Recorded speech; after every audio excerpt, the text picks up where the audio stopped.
আজ ১ বছর হয়ে গেল আমাদের প্রিয় জ্যাক আমাদের ছেড়ে চলে গেছে। জ্যাক শুধু একটা ডগ ছিল না, আমাদের পরিবারের হাসি, আনন্দ আর ভালোবাসার অংশ।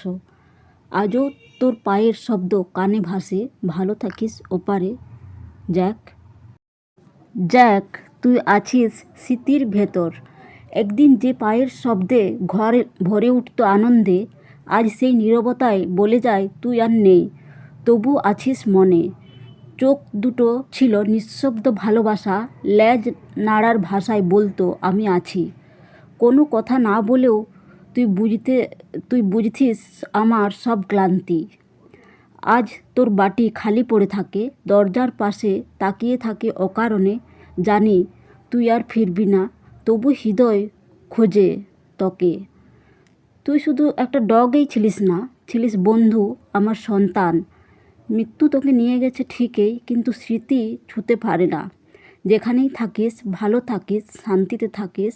ভালোবাসা রইল আজীবন। আমার জীবনের এক টুকরো আলো তুই ছিলিস, তুই থাকবি স্মরণে। ভগবান যেন এই জন্মে আর তোকে ডগ না বানায়। ভগবানের কাছে এটাই প্রার্থনা, তোকে এই জন্মে আর যেন ডগ না বানায়। আজ ১ বছর হয়ে গেল জ্যাক আমাদের ছেড়ে চলে গেছে। 2025-এ 22শে ফেব্রুয়ারি আমাদের ছেড়ে চলে গেছে। আমার হাজব্যান্ড ওকে নিয়ে এসেছিল 2022-এ 15ই ডিসেম্বর। তখন ওর বয়স ছিল 1 মাস। সেই ছোট্ট ডগটি আমাদের একদম ছোট্ট থেকে তাকে মানুষ করেছিলাম। তার খাওয়া দাওয়া, পায়খানা করানো, তার ঘোরাফেরা, স্নান করানো, সমস্ত কিছু। এই যে দেখুন, তখন আমরা এটা বিহারের পূর্ণিয়াতে ছিলাম। হাজব্যান্ড অফিস থেকে ফিরছে, সে ডিসেম্বর মাস ছিল। সে এত ঠান্ডায় তাও দাঁড়িয়ে আছে পাপার জন্যে।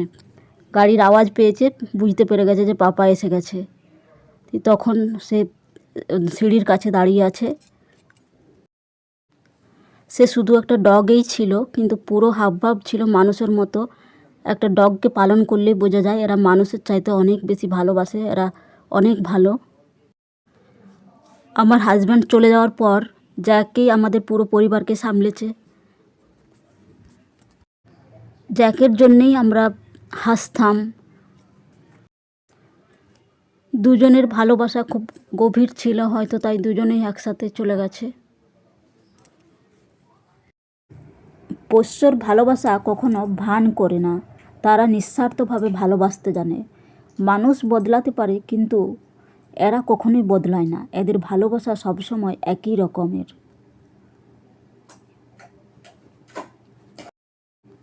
একটা পোষ্য কুকুর মানে ঘরে একটা ছোট্ট হৃদয়, যে সবসময় তোমার জন্যে ধুকপুক করে। আজ আমরা আমাদের পাহারা দেওয়ার সঙ্গী হারিয়ে ফেলেছি বন্ধুরা। আজ আমাদের ছেড়ে, আজকের দিনে আমাদের জ্যাক আজ 1 বছর হলো আমাদের ছেড়ে চলে গেছে।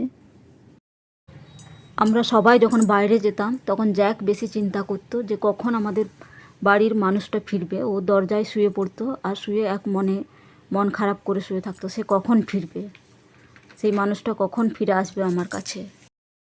আজ আমাদের অপেক্ষা করার জন্য আর কেউ নেই বন্ধুরা। জ্যাক আমাদের ছেড়ে চলে গেছে। এমন একটা দিন যায়নি বন্ধুরা আমরা জ্যাককে মনে করিনি। এখনও ছাদে গেলে প্রায় দিনেই মনে করি জ্যাক এখানে খেলতো। জ্যাকের সাথে রোজ আসতাম ছাদে। আমি যখনই ছাদে আপনাদের সাথে ভিডিও শেয়ার করেছি জ্যাকের নাম করেছি। এখনও আমরা রাস্তাঘাটে অন্য ডগদের দেখতে দেখতে যাই, বলে জ্যাক আমাদের এরকম করতো, এই কুকুরটাও এরকম। আমাদের যেন সকাল হতো জ্যাককে নিয়ে, আবার সন্ধে হতো জ্যাককে নিয়ে, এইরকম আমরা দিন কাটাতাম।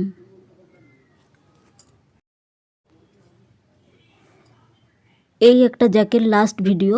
সেদিন ও সবার মধ্যে বসেছিল, আমার দিকে করুণ দৃষ্টিতে তাকিয়েছিল, হয়তো বুঝতে পেরেছিল নাকি মনে মনে। আর আমি তখন এই ভিডিওটা বানিয়েছিলাম ওর। ও যেন আমাকে বলছে যে মাম্মা একটা আমার ভিডিও নিয়ে নাও, আর আমার ভিডিও নিতে পারবে না। জ্যাকের টিউমার হয়ে গেছিলো, তারপরে সেটা আমরা অপারেশন করিয়েছিলাম, যে ঘা শুকনো হয়নি। আমরা এই হসপিটাল থেকে ওই হসপিটাল আমরা 6 মাস দৌড়াদৌড়ি করেছিলাম। দুর্গাপুজোর সময় থেকে একেবারে ফেব্রুয়ারি পর্যন্ত বন্ধুরা। সবাই পুজোর সময় ঠাকুর দেখতে যাচ্ছে, আমরা জ্যাককে নিয়ে এই হসপিটাল থেকে ওই হসপিটাল ঘুরছি। অনেক চেষ্টা করেছিলাম বাঁচাতে, কিছুতেই বাঁচাতে পারিনি। যে যেখানে বলেছে যে ওই ডাক্তারের কাছে যাও, আমরা সেখানেই নিয়ে গেছি, সারা দিন হসপিটালে কাটিয়েছি, কিন্তু তাও জ্যাককে আমরা রক্ষা করতে পারিনি। আমরা সবাই খুব ভালোবাসতাম জ্যাককে। যেখানেই থাকিস ভালো থাকিস বাবা জ্যাক।